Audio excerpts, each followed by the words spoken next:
হরে কৃষ্ণ। সকল বৈষ্ণবদেরকে জানাই কৃষ্ণর প্রীতি ও শুভেচ্ছা, বিনম্র প্রণাম। আজকে আমি শ্রী চৈতন্য মহাপ্রভুর কীভাবে দীক্ষা গ্রহণ করেছিলেন, দীক্ষার পরে কীভাবে কৃষ্ণপ্রেম জাগ্রত হলো এবং গয়া গিয়ে কী লীলা করেছিল, তো শেষ পর্যন্ত লীলাটা শ্রবণ করবেন। এটা আমাদের গুরু মহারাজের লেখা চৈতন্য মহাপ্রভুর গোপনীয় তত্ত্ব। তো আপনারা আমাদের গুরু মহারাজের কৃপা আশীর্বাদ লাভ করবেন এবং চৈতন্য মহাপ্রভুরও কৃপা লাভ করবেন এবং ধৈর্য সহকারে শ্রবণ করবেন। হরে কৃষ্ণ। ওম অজ্ঞানং তিমিরান্ধস্য জ্ঞানং জন শলাকয়া চক্ষুরন্মীলিতং যেন তস্মাৎ শ্রী গুরুবে নমঃ। শ্রী চৈতন্য মনোভীষ্টং স্থাপিতং যেন ভূতলে স্বয়ং রূপ কদাময়ং দদাতি সপদান্তিকম। বন্দে অহম শ্রীগুরু শ্রীযুতপদকমলম শ্রীগুরুन् বৈষ্ণবাংশ শ্রীরূপং সাগ্রজাতং সহগণ রঘুনাথং বিতং তং সজ্জীবম সাদ্বৈতং সাবধূতং পরিজন সহিতং কৃষ্ণ চৈতন্য দেবং শ্রীরাধা কৃষ্ণ পাদান সহগণ ললিতা শ্রী বিশাখানিতংস। হে কৃষ্ণ করুণা সিন্ধু দীনবন্ধু জগৎপতে গোপৈ গোপিকা কান্ত রাধাকান্ত নমস্তুতে। তপ্ত কাঞ্চন গৌরাঙ্গী রাধে বৃন্দাবনেশ্বরী বিশ্বভানুসুতে দেবী প্রণমামি হরিপ্রিয়ে। বাঞ্ছকল্পতরুভ্যশ্চ কৃপা সিন্ধুভ্যেব চ পতিতানাং পাবনেভ্যো বৈষ্ণবেভ্যো নমো নমঃ।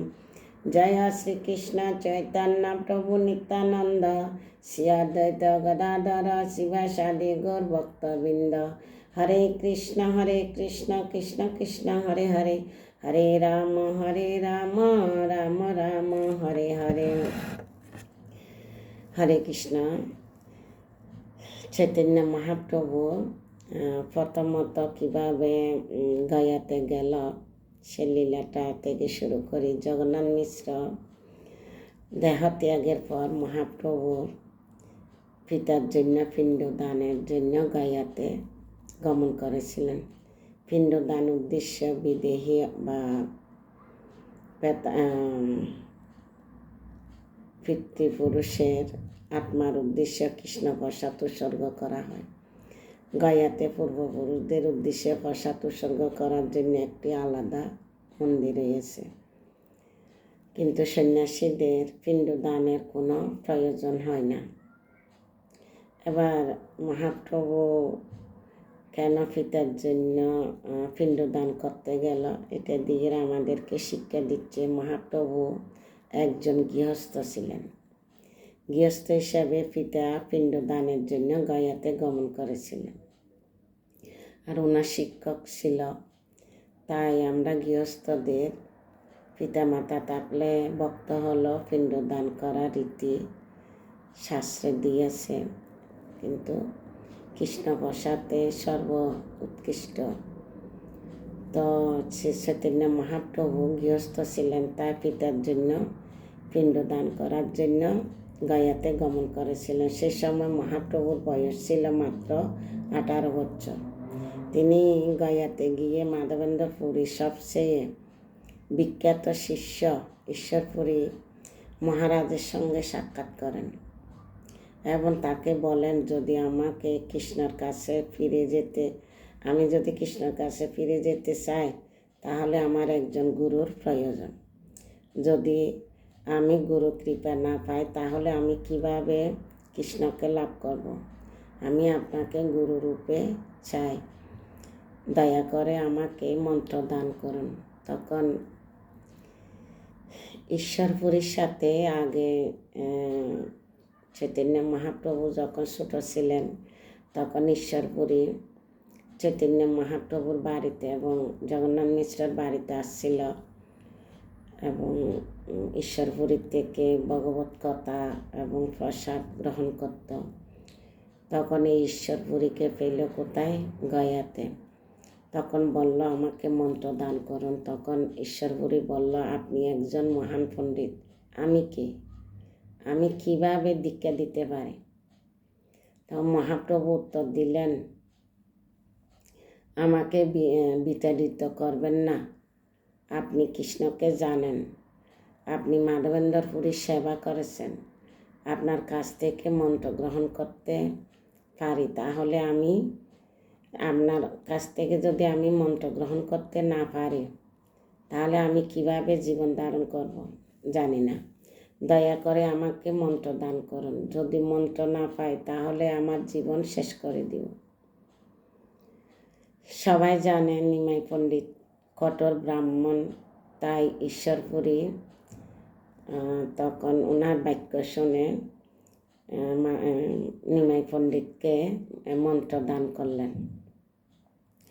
তারপর মন্ত্র দান করার পরে চৈতন্য মহাপ্রভুর কীভাবে ভগবত ভক্তি জাগ্রত হলো, দীক্ষা লাভের পর থেকে শ্রী চৈতন্য মহাপ্রভু তার কৃষ্ণ প্রেমের চরম ভাবসমূহ প্রদর্শন করলেন।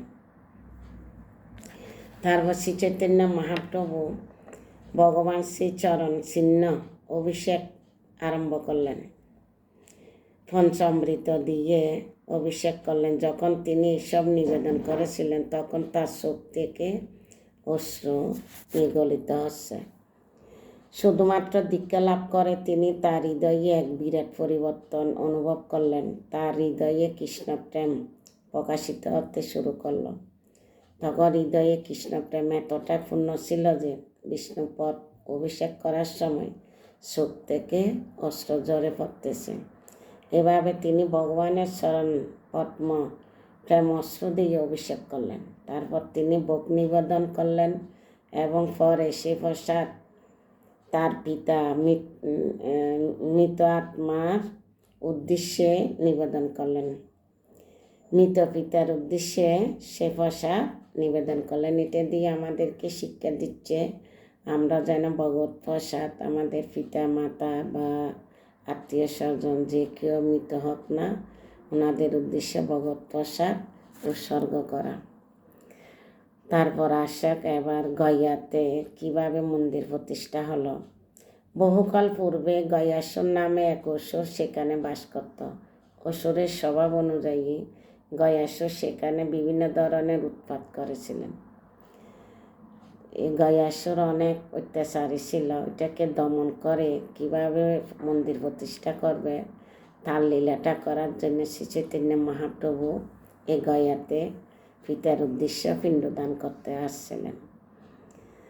তো উৎপাত করছিলেন। তার অত্যাচারের অধিষ্ঠিত এই দেবতারা ভগবান বিষ্ণুর কাছে গিয়ে সাহায্য প্রার্থনা করলেন। তখন বিষ্ণু আর গয়াসুরের মধ্যে প্রচণ্ড লড়াই হলো।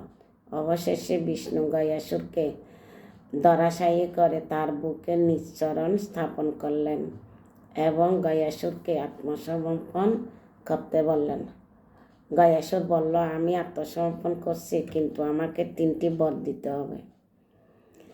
যে স্থানে আপনি আমার বুকে আপনার চরণ স্থাপন করেছেন সেখানে একটি মন্দির প্রতিষ্ঠিত করতে হবে। লোকজন নিয়মিত এই মন্দিরে এসে আপনার চরণ পদ্ম পূজা করবে এবং যদি কোনো দিন এমন হয় যে ওই দিন কেউ পূজা করতে আসেনি, তাহলে আমি মুক্তি লাভ করব। তাই যদি মন্দিরে একদিন পূজা বন্ধ থাকে তাহলে গয়াসুর জেগে উঠবে এবং যে পাহাড়ের উপরে এই মন্দিরটি নির্মিত হয়েছে সেই পাহাড়টি আরেকবার গয়াসুর রূপ ধারণ করবে।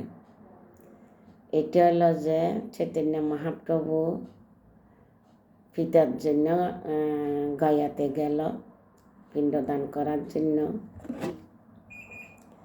এবং এটা জগৎকে শিক্ষা দিবার জন্য পিতা মাতা থাকলে গৃহস্থরা পিণ্ডদান করা যায় এবং ভগবত প্রসাদ করতে হবে। আর বাকি দীক্ষা নিলে সবার ভিতরে যে ভগবত ভক্তি জাগ্রত হয় ওইটা শিক্ষা দেওয়ার জন্য লীলাগুলা করছে। হরে কৃষ্ণ। আজকে এতটুকু। সবাই আমাকে কৃপা আশীর্বাদ করবেন। যদি ভুল ত্রুটি হয়ে থাকে নিজে গুণে ক্ষমা করবেন এবং আশীর্বাদ করবেন আমি যেন চৈতন্য মহাপ্রভুর আরও লীলা আছে এগুলো যেন বলতে পারি। হরে কৃষ্ণ। সবাইকে প্রণাম।